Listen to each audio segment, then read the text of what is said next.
Good morning and welcome to R&D Unplugged number 15 already in September 2025. We have the distinct pleasure and honor of welcoming Dr. Shawn Ginwright. He's a professor of practice at Harvard Graduate School of Education. His groundbreaking work on trauma, healing, and the empowerment of African American youth has been instrumental in reshaping the discourse surrounding youth development. Dr. Ginwright is a seasoned nonprofit leader serving as the co-founder and CEO of Flourish Agenda, Inc., a pioneer research lab and consulting firm dedicated to unlocking the power of healing and empowering youth of color, as well as their adult allies, to drive transformative change in their schools and communities.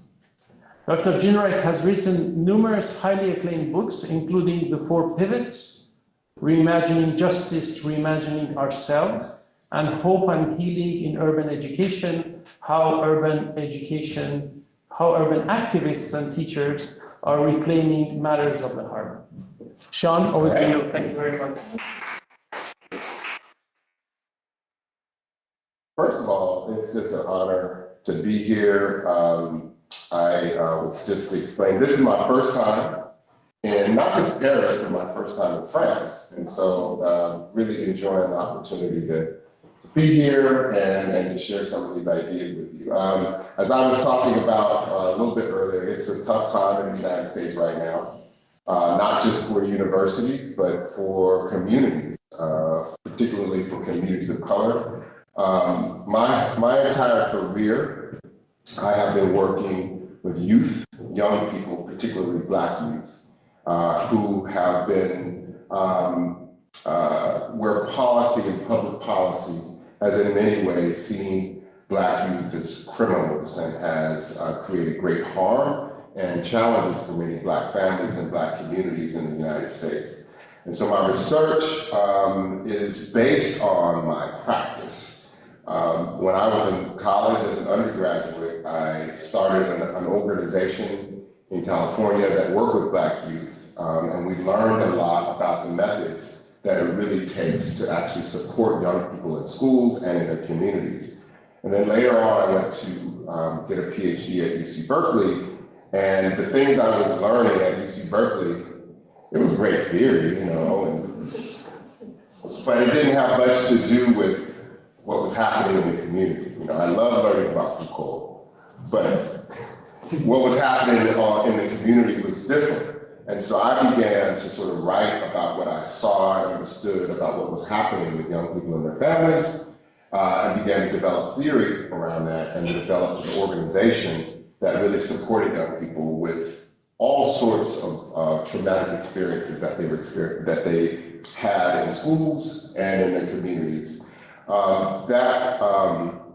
The organization and writing about that gained some national attention, and I began to teach a lot of other students and began to write about the methodology about healing and really what healing is about and how schools and communities can support young people and their families with opportunities to heal. So I want to share, so we'll talk about, I'll talk about 30 maybe minutes or so, and then we'll have some opportunity to kind of just open it up for questions. I have way more slides than I'll pop, so I'll go past some of them just to get to the highlights, and then we can open it up for some discussion. Does that sound cool? All right, so, but I always like to start with a story. So I'm going to start with this story that I use this story as a way to set the context to understand trauma and healing.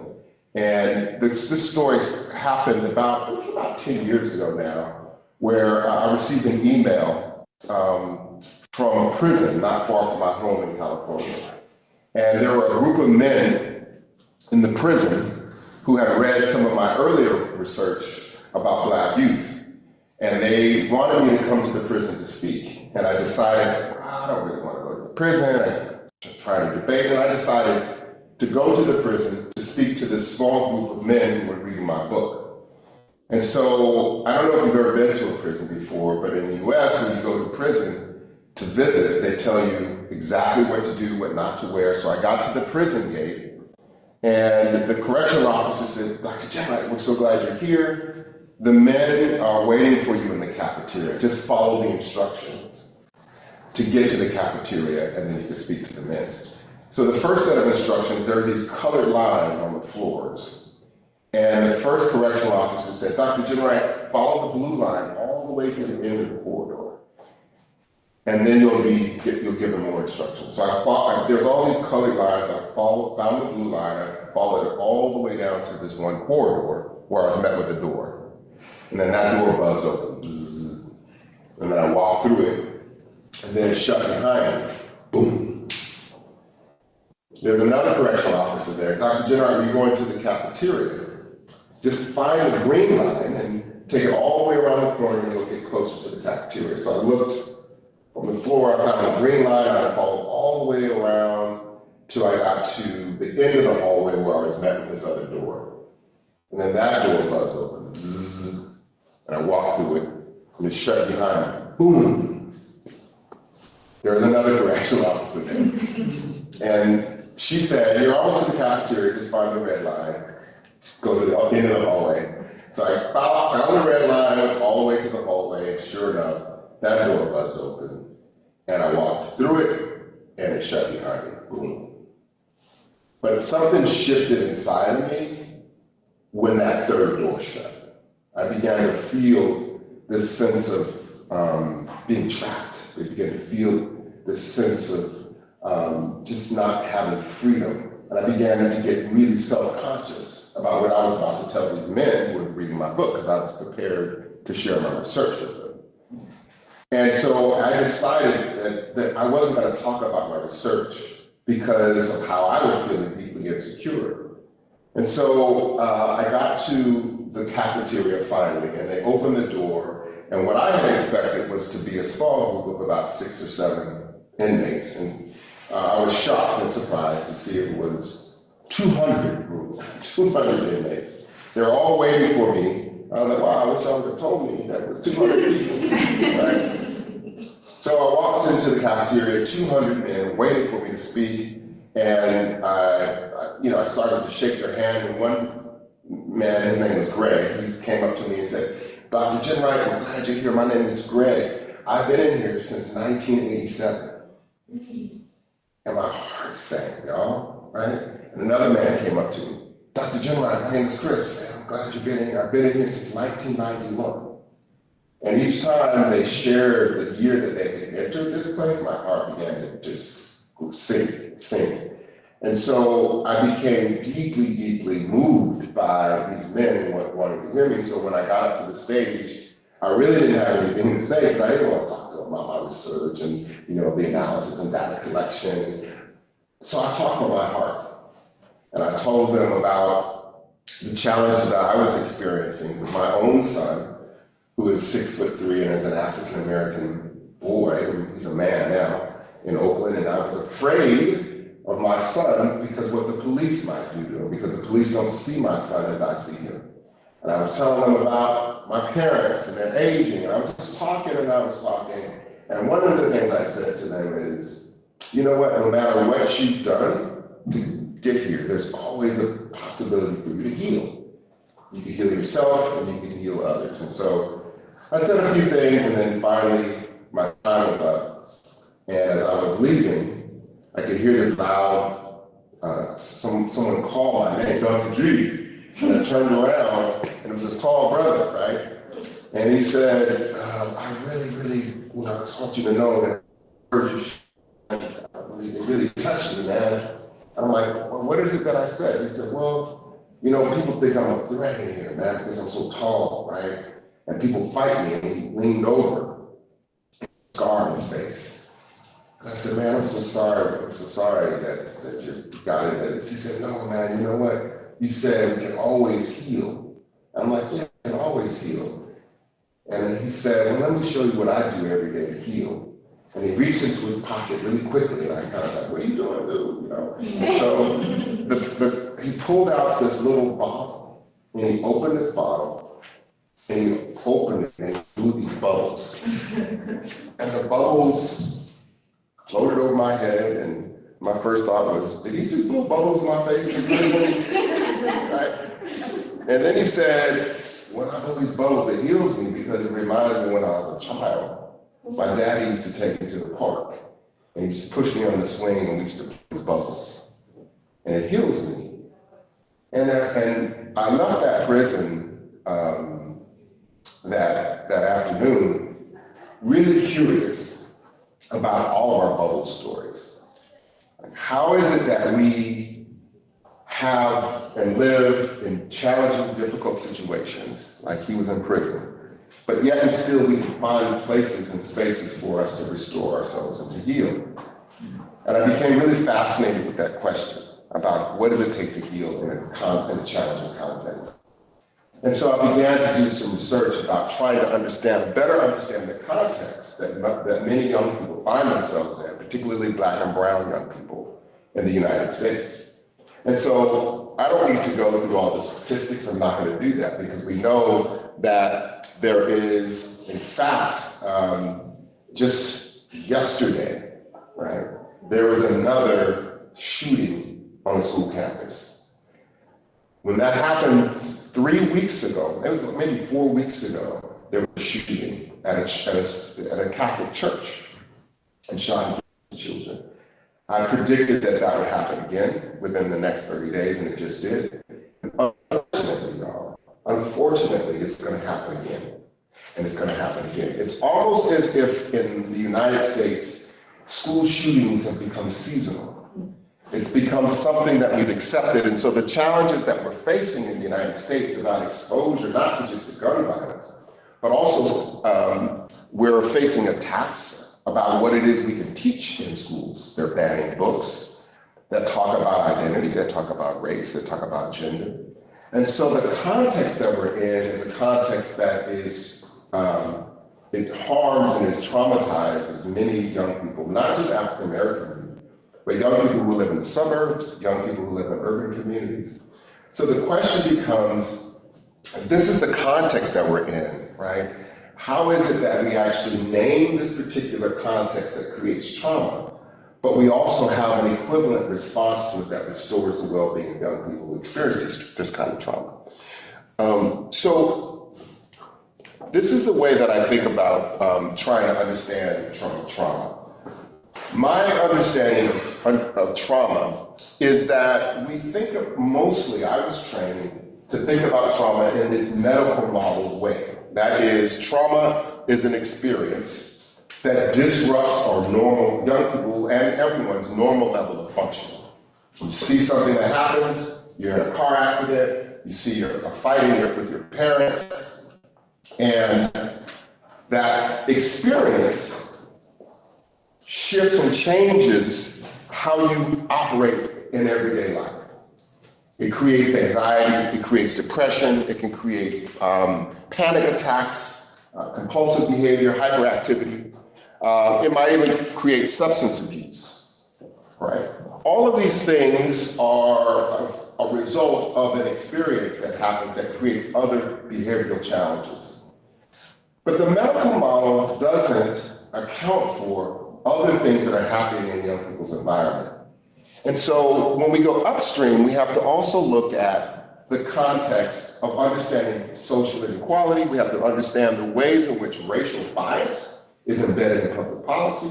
We have to understand the ways in which class and classism is influenced in public policy, how sexual orientation, how immigration status, all of these, what's happening right now in the United States with immigration, where children and families, and we call it ICE, immigration control, are going into cities and it's literally removing people out of their jobs and separating families. So all of that creates additional stress, but it's in the environment. But we also have to look at institutional inequalities, living conditions. All of these things create greater propensity to experience trauma than one particular event that we have here in the medical model. So we have to broaden our lens, right? We call it the social-ecological model, which is understanding the environment and the ways in which what's in the environment has an impact on the actual young people and their families and communities. A researcher, his name is James Gabarino, He wrote a book called Raising Children in a Socially Toxic Environment. I became fascinated with his work because I think he accurately describes theoretically and practically what is happening in urban communities. And he says that, that just like in any environment like this classroom or that building, there could be physical toxins like asbestos or lead paint. And if you're exposed to those physical toxins, if you breathe those in, those physical toxins, over time, those physical toxins they can make you sick. And if you're not healed and treated for those physical toxins, you can actually become lethal, right? So Gabarino says that just like there are physical toxins in an environment, there's also social toxins. And social toxins, you can't see them. Social toxins are things like fear, uncertainty, shame, stress. All of these things are in the environment that over time, if young people are not healed from that exposure, that actually can become lethal or create a challenging situation for their development. So this is a model that we've used in my own work to describe the impact of social toxicity on young people and their families and communities. And the things about social toxins is it doesn't just impact young people. Social toxins also have an impact on the teachers. Social toxins also have an impact on the schools. Social toxins also have an impact on their families. And so we have to understand social toxicity, the way in which it has an impact on the entire system. So this is how we sort of describe that. This is Mia. Let's call Mia a teacher, or she's a social worker, but she wants to support young people in the community. But Mia works in a socially toxic environment. And social toxins are like rain clouds that they're created by things like racism and homophobia and ageism and transphobia. All of these things create a toxic environment for Mia to work. But they're like, these rain clouds are different. These social toxins get inside of Mia. They rain and they get inside of her. And when they get inside of her, she's unable to actually provide the kind of well-being support that she needs. Now, the social toxins have an impact not only on Mia at the individual level, but the social toxins also have an impact on her relationships at the interpersonal level. So there's stress, there's disappointment, there's fear, anger. Social toxins also have an impact at the institutional level. So the very schools that she works, or the library that she's a part of. The social toxins have an impact on the values, the policies, and the practices of that institution. And then the institution itself then produces its own social toxicity and goes back out and it reproduces itself. So this notion of social toxicity, which is formed by these systems, racism, homophobia, othering, patriarchy, have an impact at three levels: at the individual level, at the interpersonal level, relationships, and then the institution itself. So the question is, most of the ways in which we theorize and we work with young people who experience trauma has only been at the individual level. That is, I treat you, I give you therapy, I provide you with mental health support, I give you some drugs, then we can help you cope with your behavioral issues. But we recognize that that is actually not the fundamental cause of traumatic experience for young people. Young people experience trauma in this type of a system. So in response, we have to think about how do you actually support young people, their families, and their schools at all three levels simultaneously. So the question is like, how do we do that at three levels? And so in my work with young people, we've come up with this term called healing-centered engagement. And healing-centered strategies or healing-centered engagement is a response to not just at the individual level, not just at the interpersonal and institutional level, but it tries to treat the ways in which trauma shows up in the system simultaneously. Now, you see this slide that many folks are more familiar with what we call trauma-informed care, trauma-informed approaches. And while trauma-informed approaches are important, they generally only treat symptoms. They only treat responses to symptoms that young people have. That is, if you have anger issues, trauma-informed approaches tries to respond to your anger issues. And so this approach is much more holistic. And I learned about this approach actually from listening to, I heard about some of the fundamental values of this university, this place, is listening to young people. And so I was trained in trauma-informed approaches, and I was working with a group of about 15 African-American young people. And every Wednesday night, we would sit in chairs, and I would have them talk about the worst thing that ever happened. That's kind of trauma-informed care. So we say, your behavior now, your substance abuse is connected to an event, the worst thing that ever happened. So let's talk about the worst thing that happened. That way we can understand your anger issues. And so we would do that every Wednesday night or whatever. And one night, this young man stopped and said, Dr. G, man, I like coming here. We get to eat pizza and eat all the things. But I don't want to talk about the worst thing that ever happened to me anymore. He said, I'm more than my trauma. I want to talk about the fact that I want to open up my own clothing store. And when he said that, the other young man said, yeah, man, I don't want to talk about this anymore. I want to start my own clothing line or my shoes, or I want to become a firefighter. And they all began to talk about their aspirations. They all began to talk about what they dreamed about. And I was left dumbfounded. I was like, what's going on here? I'm supposed to be running this group. But they were all sharing their dreams with each other. And so I left that meeting that night, both curious and puzzled, back again about Bo's story. Was this another way in which young people are healing themselves by sharing their assets, by sharing their dreams, by sharing their hopes? And is there a way that we can actually use that in a strategic and pedagogical way to support the healing of young people? And so this process of building upon the assets and not the brokenness of young people by addressing the individual, interpersonal, and institutional is called healing-centered engagement.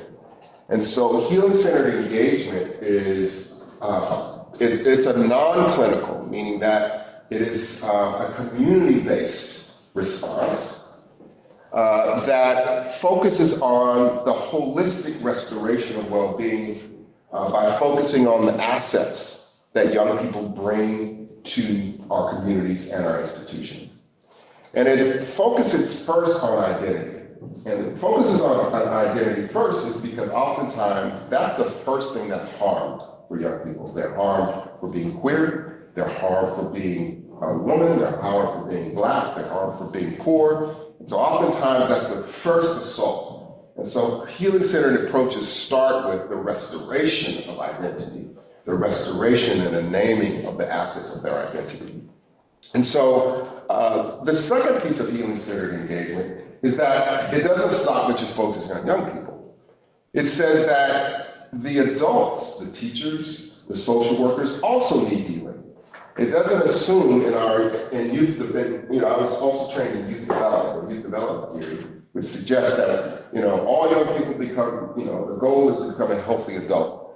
But what's wrong with that is that just because you're an adult doesn't mean you're healthy, right? It means that you still are healing from some of your own trauma, your own relationships with your parents, your own relationship with children, all these sorts of things. And that also impacts how adults work with young people. So healing-centered engagement says that adults also need healing. And the process about healing adults is not therapy, but it's ongoing conversations about the things that have wounded us and the things that we need to heal from and focusing on our assets.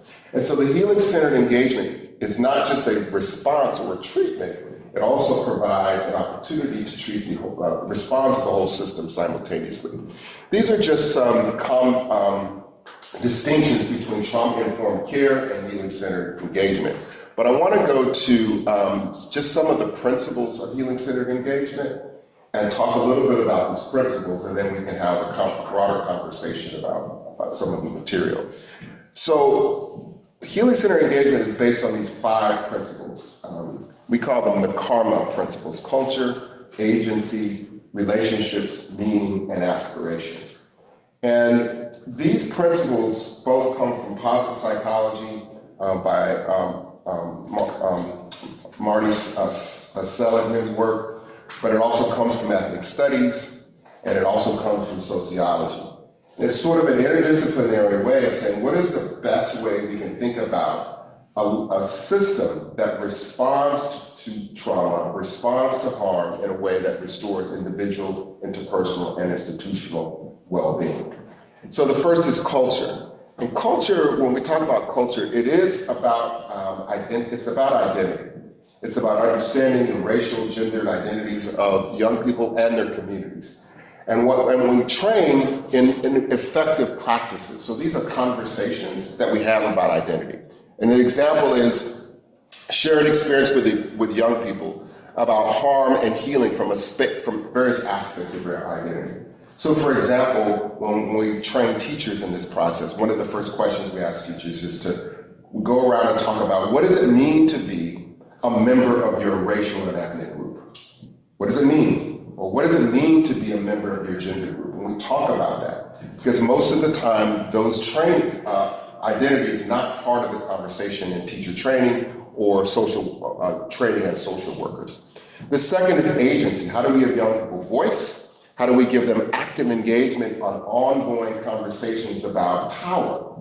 And so we essentially provide political education using Paulo Freire's work, is that we get young people to understand that the conditions that they're experiencing are not their fault, right? Most part of working with young people is getting them to understand that their conditions are not a result of their behavior, but their conditions are a result of broader political decisions that are made that actually create disinvestments in their communities and neighborhoods. And so we provide, give young people a sense of agency by voice. Oftentimes in our trainings we use spoken word or poetry to give young people a sense of voice that is consistent with their own culture. The third, is relationships. And we talk about 2 kinds of relationships: transactional relationships and transformative relationships. And surprisingly, many of the teachers and adult workers in young people's lives are trained in transactional relationships. Those are relationships that say, I'm the teacher, you're the student, I'm the social worker, or I'm the therapist and you're the patient. And that relationship is efficient, but not effective for healing. And so what we try to do in Healing Center engagement is cultivate transformative relationships. And transformative relationships are built on those things that make us human. Like when I shared in prison, when I shared my story about who I am as a human being and not my research. And so transformative relationships are built on vulnerability, they're built on honesty and transparency. And when we practice these things over time, we begin to cultivate more meaningful relationships with young people, but also more meaningful relationships with those that we work with. The fourth is meaning, right? And meaning is really interesting. And meaning is essentially about, like, where are we going? Where's young people going? Why? What purpose are you finding at school? This is the term, what do you call it? Ikigai? Yes. This is that, right? It's like, what is your purpose? And how do we actually cultivate that? Not just for young people, but also for teachers, for adults, because sometimes adults, they're in this job, and because of the day-to-day grind, they forget the broader vision and purpose for their lives and the work that they want to do. And then lastly, aspiration. Again, I learned that practice from these young men who said, we don't want to talk about the worst thing that happened to us. And so this body of work was built on some of Paul Steiner's work on hope theory, which essentially says that if we can understand the future goal aspirations, provide pathways, and provide meaning, that young people can actually begin to restore their own sense of well-being. And so through these karma principles, we use as a sort of guideline, a framework to understand how, both not just theoretically, but you practically respond to of young people and their communities who've been exposed to trauma. I want to provide you one quick example. So the group that I was sharing with you, we continued to meet after they said, we don't want to talk about the worst thing that happened to us. And I went back to those young people and we said, okay, let's talk about something else. What do you guys want to talk about? And so we redesigned the trauma curriculum to focus on identity, to focus on their voice and sense of agency, to focus on meaning. We just all redesigned it.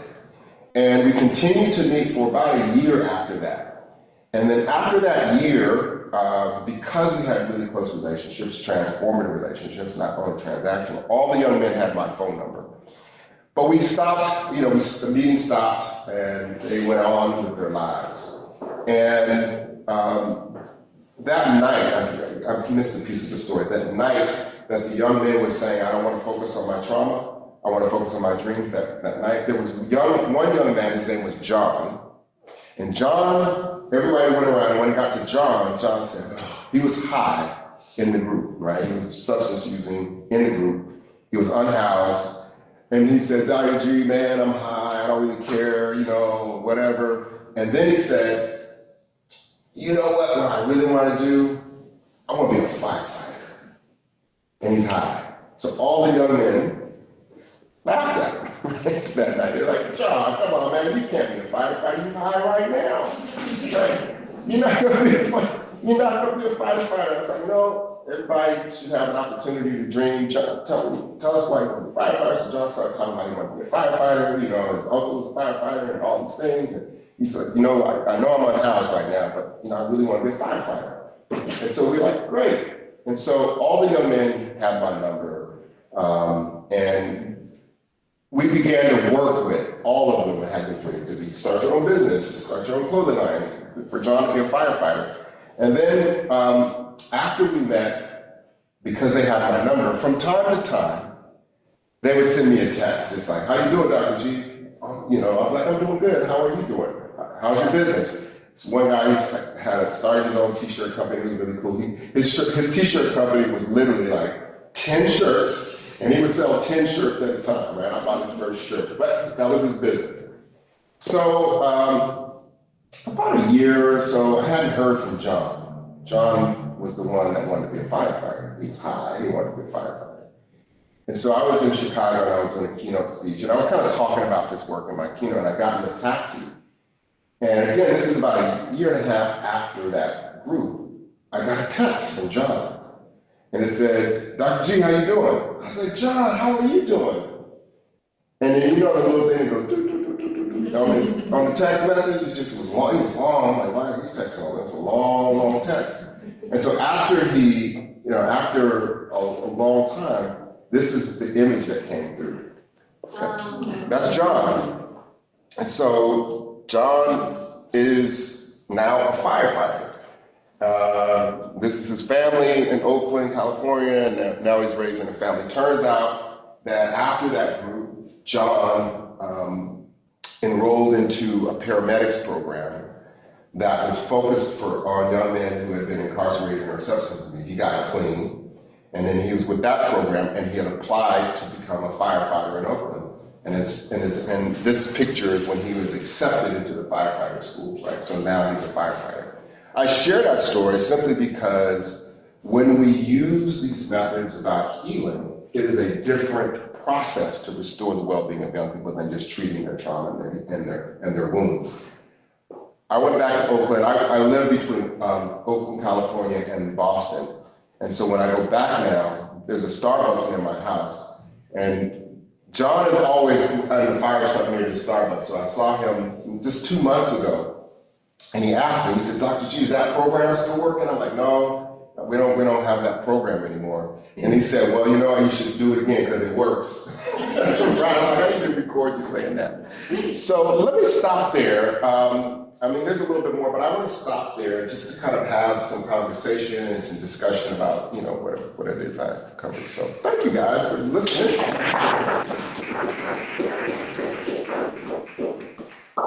Maybe first in the room, questions, remarks. Mark, first. Okay, I have a question. But first, thanks a lot for the talk. It's very moving and engaged, so beautiful to see the work you're doing. I have a question regarding, you talked about training, and obviously these events need quite some holding in terms of the way you hold the space for vulnerability to be expressed, for going intimate spaces, and for going to kind of non-toxic spaces when they've been exposed to maybe different spaces. And I was wondering how you train for teachers these qualities of holding, which often are not usual. Yeah, yeah, great question. So, I got a lot of slack. So I hope maybe if you could, so you don't have to register for this, but you asked about training. And so we were doing trainings like face to face, and because it's very vulnerable, right? And it's a lot of sort of social emotional skills. And then because we started working with large school districts, we couldn't actually do that. And so we created an online, it's both online and Zoom, right? And so what we found is that you could still create those sort of spaces by having, I don't know if I'm answering your question. Am I answering your question?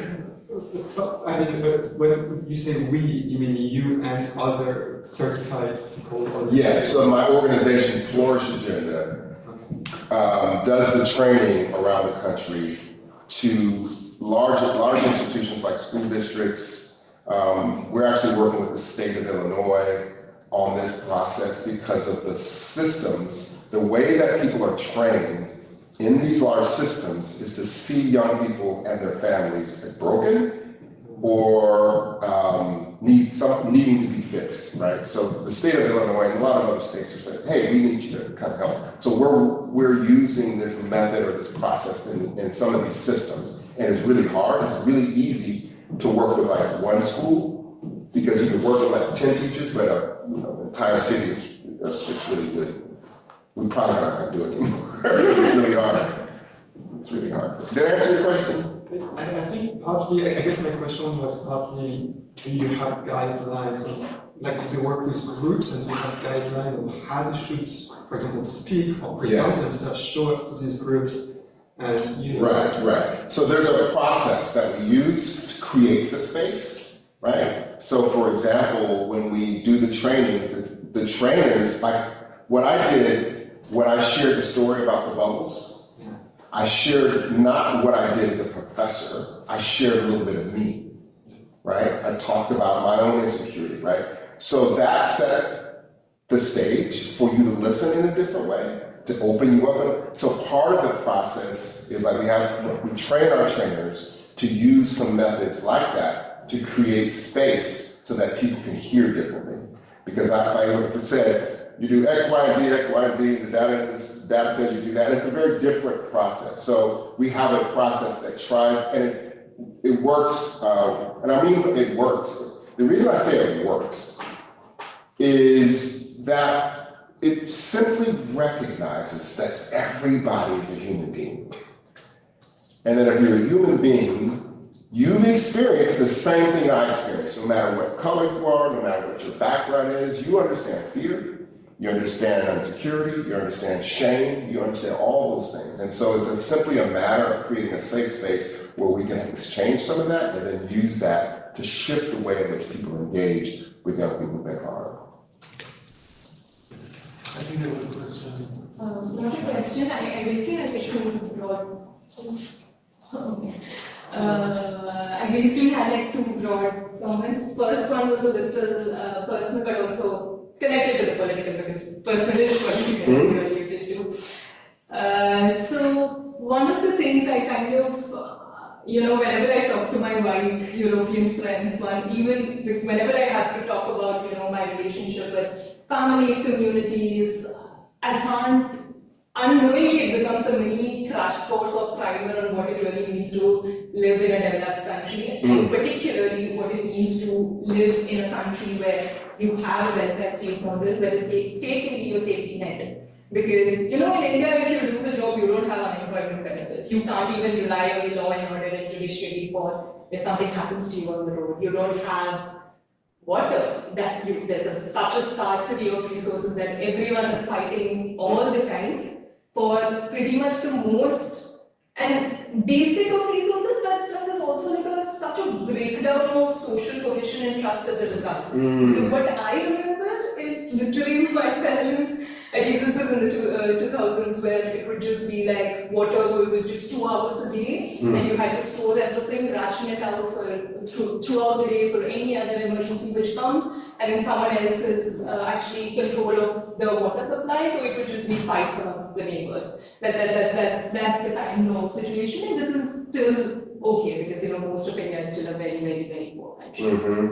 And what I was sort of getting at here is, before coming to France, no one ever told me prioritize yourself or mental health is a priority, because it's just not, in those sorts of situations, you don't think about, first yourself and then everything else, because it's always like people in survival mode, struggling, and particularly for parents, right? It's always like sacrifice duty so that our parents or our children, children sort of become your safety nets just because the state cannot be reliable.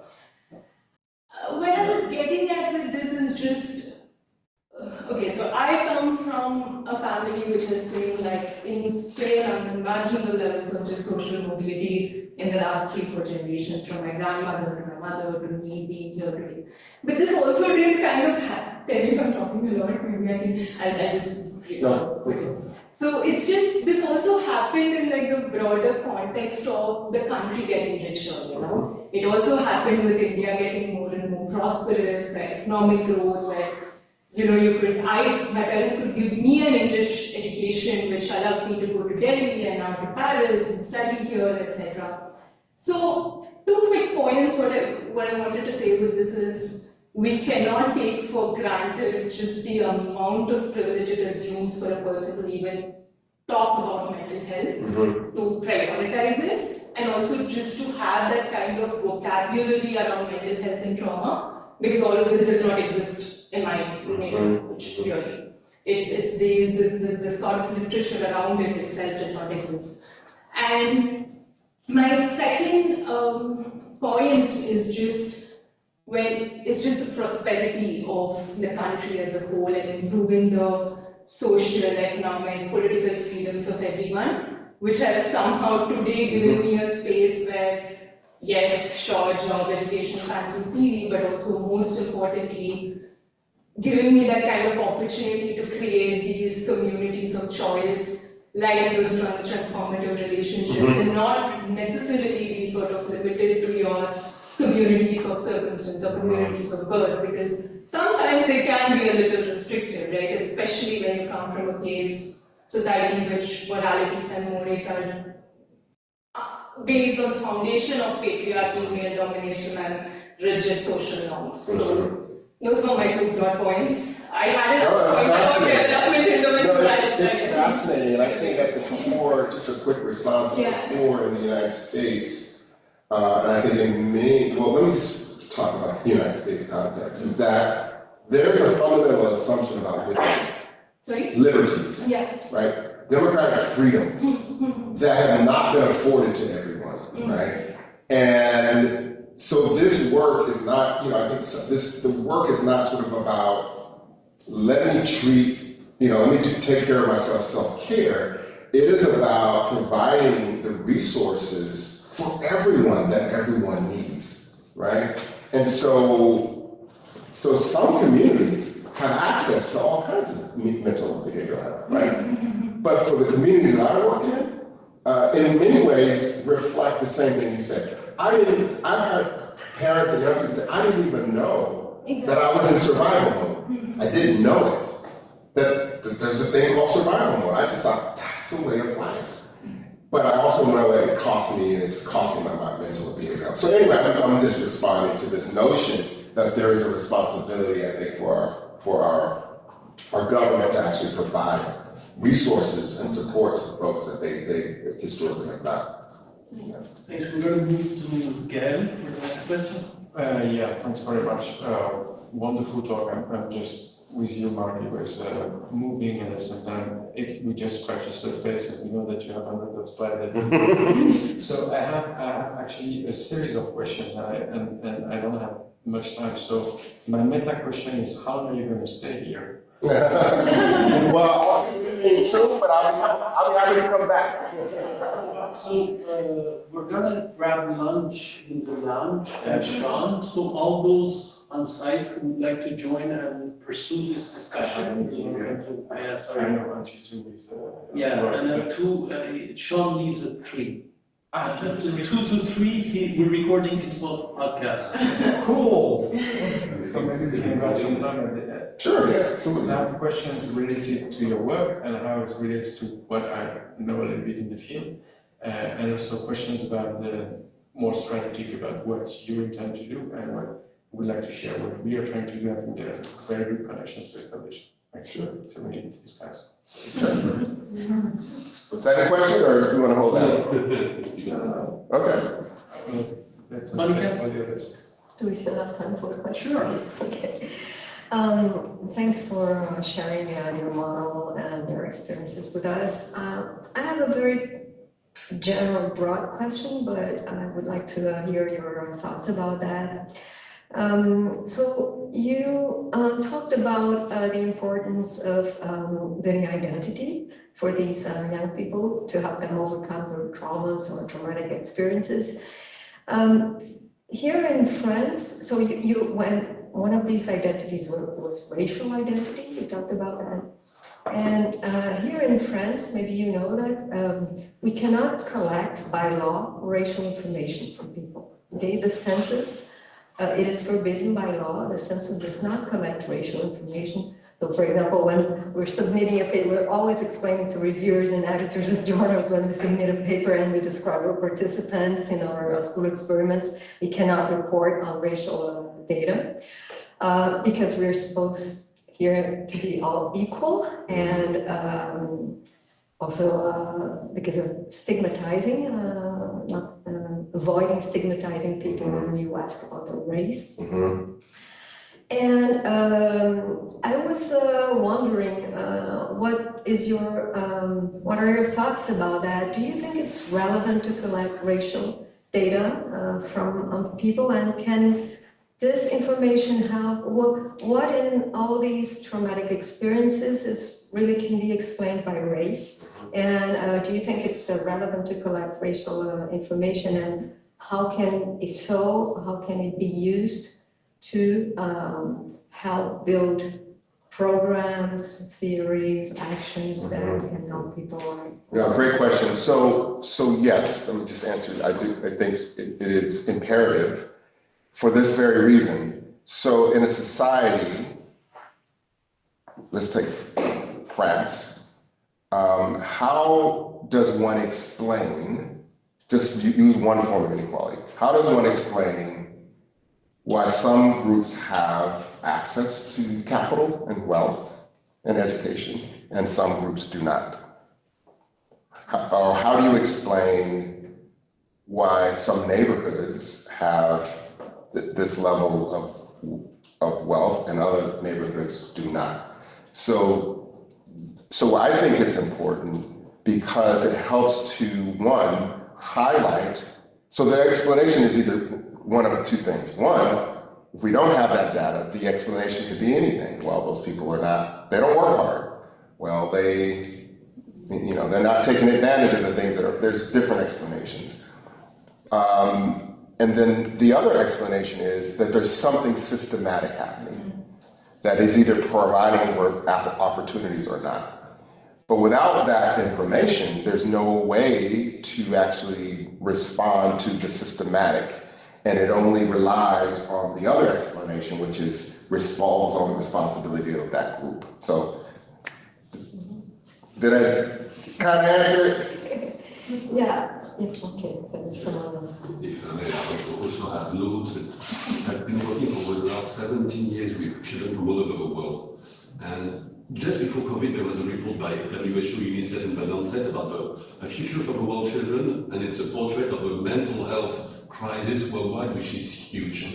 And then ever since, recently was a meeting with the Ben Kimon Center with many young people, and we were addressing many ways of how do we solve some of the complex problems of the world, and we asked a lot of the young participants, 18, 19 years old, to react. And something which was very strong to me in the last 2 or 3 years is the younger generation, they say, all these layers of problem, world of war, the climate crisis, all of this, it's not only challenges and trauma we are facing, it is really who we are. And I'm just wondering whether, in addition to the community background, the trauma that you have from color or other things, these layers are adding, or do you feel and you perceive an ever-growing kind of trauma within the young people and adults with the kind of public crisis we are facing? Because for me, the last 3 years, the young people are crying on stage when they're talking, they're much more vulnerable and lacking hope. So I don't know if you see this strongly increasing or not. That's a great question. I haven't had the global context, but it's really interesting to hear that. But I do think that let me speak about the US context. We know that the mental health crisis, behavioral health crisis in the United States has never been where it is now, right? And I'm not so sure that we have the systematic bandwidth to actually support young people with their behavioral and mental health. The behavioral mental health crisis in the United States is also racialized, meaning that some racial groups have higher untreated trauma than other racial groups. Why? Medical insurance, the stigma, some groups, some immigrant communities see mental health as a stigma, right? So for whatever reasons, there's a great discrepancy, there's a huge discrepancy based on race and ethnicity and treatment options that are available. I'm not sure about the global context, but my sense is that the connectivity with, TikTok and all of the sort of social networking, people are finding themselves in stories that they would not have found. Young people are finding themselves in stories that they wouldn't have found themselves in, and that they're hearing each other, right? And so I do think that there's something that is also happening that's not just sort of saying, it allows someone to see themselves in another person, right? That you might be on the other side of the world experiencing war or experiencing poverty or experiencing something, but I'm in Los Angeles and there's something similar happening here. So I think there may be some of that, but I don't have enough data to actually speak to speak to that at the global level. It's a fascinating question. I'll share the info with you later. There's one question online. I will read it for you. Okay. First of all, thank you for your talk. It's Irina from the API actually. I have a question about building agency part. You said that it is about getting political education so that youth can act to change the institutions. But this can be very overwhelming for such systemic issues. Very fast, many youth can get discouraged because they do not see any concrete results for their action.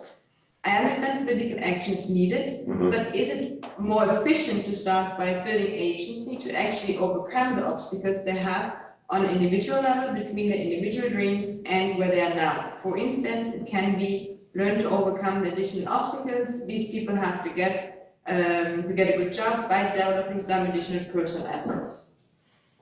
More time.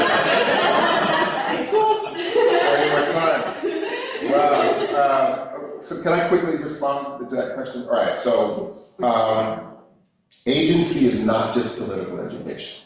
So agency is voice. Here's what I think. Here's what I want to do.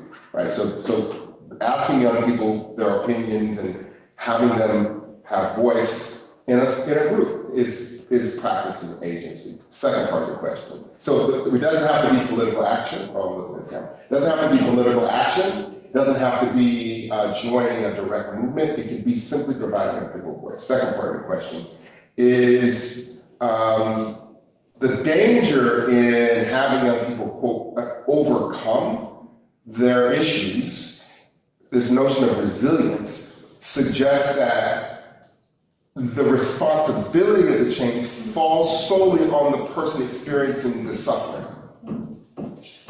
Okay, and so the danger in that is that young people don't see the broader issue. Yes, resiliency, this is the challenges with some of the social emotional learning literature and practices.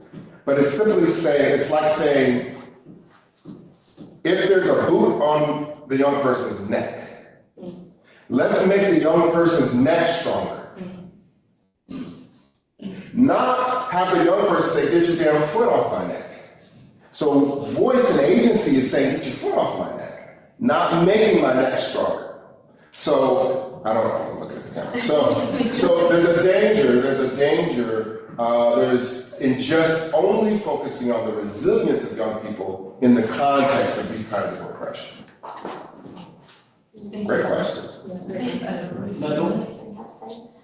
My question is related to this, more or less. I was wondering how to make sure to do the connection and the continuity between the individual space that you're giving, that we are giving also to our students as teachers, and then when they go to institutional contexts and environments where there are those violences, those structural systems and violences, how to make sure that we also bring them this collective capacity to react to this and not only be concentrated on our own well-being and mental health, but always to make this link with the structural political context of an institution, an organization, and the way we support them in the class.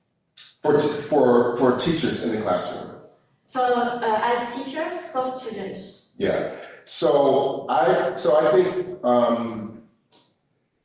there's a challenge when teachers use these methods and are practicing it in their classroom, but the school is not.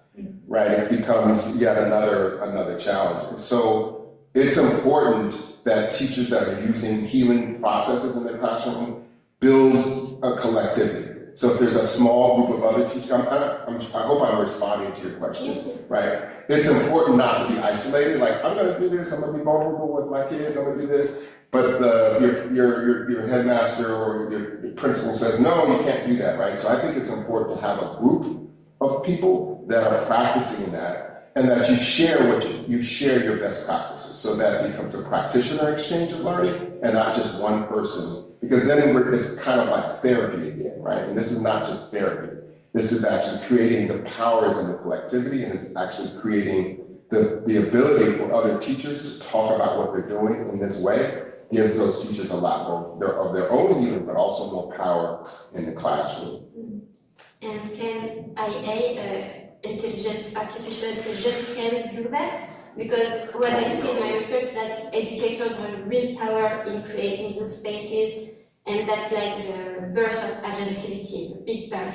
So I don't know with virtual education if you can really ensure that it happens. I don't know. That's such a great question. I don't know. And I don't know the answer. I can't, because, I mean, the things that are happening in technology and AI now, I can't, I don't know. I don't want to say I don't know. I'm curious about that, because what I'm curious about is, can I build a relationship with artificial intelligence, an authentic, meaningful relationship? Can I trust this? There's some domains about the human experience. There's a texture of voice. There's an energy, right? There's a vibe. You heard the term vibe. There's an energy that happens. So I don't know. So can that happen with AI? I don't know. But it's a great question. It's a great problem to solve. Maybe so. We'll keep the questions very short now. Well, at first I wanted to ask you about the difficulties you have now with the US context and the censorship and so. But now that I listened to all your speech and thought, I would like to know what are your hopes and your assets for continuing the Healing Center? Yeah. Well, I hope that every graduate school of education that trains teachers are using these My hope is that every school in the US is using this process in their schools. My dream is that maybe France will begin to use this in the teaching and the training of teachers so that it gets into the schools. And so that ultimately we shift of thinking about schools as just these sort of institutions to places that are more humanistically learning. That's my big dream. Okay, I have a micro question. It's like a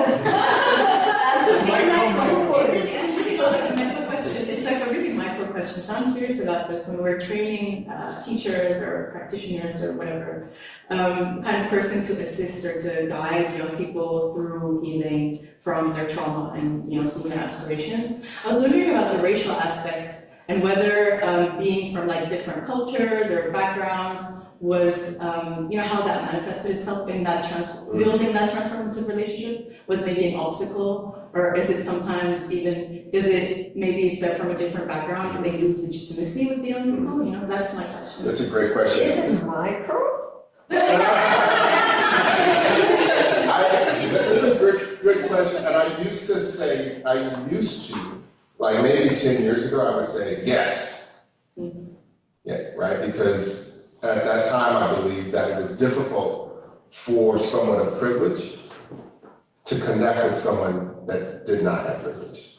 But I'm not there anymore, I shifted, because I do think it doesn't matter, because when we show up, it may be harder for privilege to actually show up, right? Because people who are poor, who are oppressed, we are connected to our spirit and we're in a different way, right?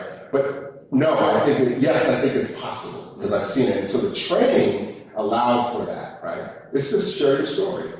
Yeah. Right? Share your story in a real authentic way. Let's talk about some things that you grew up with. Let's talk about your childhood. So there's ways that actually allow for teachers to be more human that cuts across the perceived differences that sometimes were barriers. Thank you very much.